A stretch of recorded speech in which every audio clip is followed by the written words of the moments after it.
على كل شيء قدير الذي خلق الموت والحياة ليبلوكم أيكم أحسن عملا وهو العزيز الغفور الذي خلق 7 سماوات طباقا ما ترى في خلق الرحمن من تفاوت فارجع البصر هل ترى من فطور ثم ارجع البصر كرتين ينقلب إليك البصر خاسئا وهو حسير ولقد زينا السماء الدنيا بمصابيح وجعلناها رجوما للشياطين وأعتدنا لهم عذاب السعير وللذين كفروا بربهم عذاب جهنم وبئس المصير إذا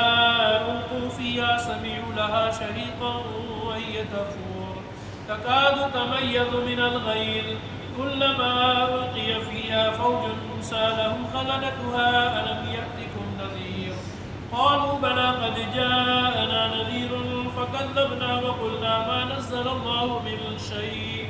إن أنتم إلا في ضلال كبير وقالوا لو كنا نسمع أو نعقل ما كنا في أصحاب السعير فاعترفوا بذنبهم فسوقا لأصحاب السعير إن الذين يخشون ربهم بالغيب لهم مغفرة وأجر كبير وأسروا قولكم واجهروا به إنه عليم بذات الصدور ألا يعلم من خلق وهو اللطيف الخبير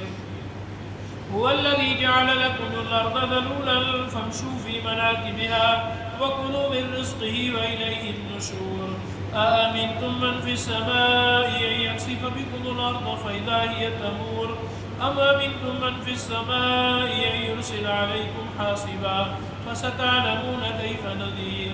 ولقد كذب الذين من قبلهم فكيف كان نكير أولم يروا إلى الطير فوقهم صافات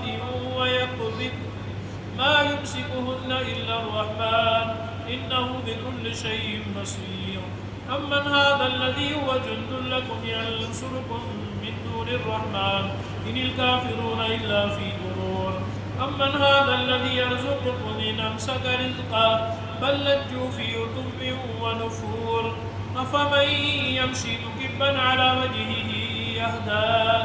أمن يمشي سويا على صراط مستقيم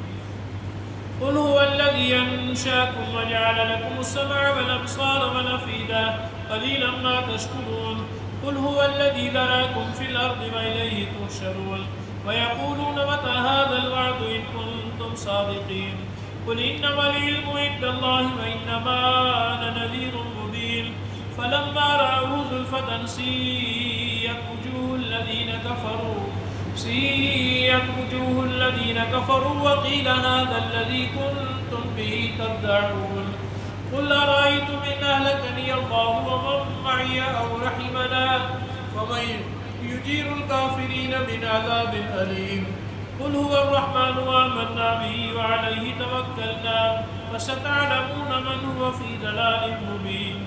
قل أرأيتم إن أصبح ماؤكم غورا فمن يأتيكم بماء معين الله يهدينا به ربنا وهو رب العالمين سبحان ربك رب العزة عما يصفون وسلام على المرسلين والحمد لله رب العالمين.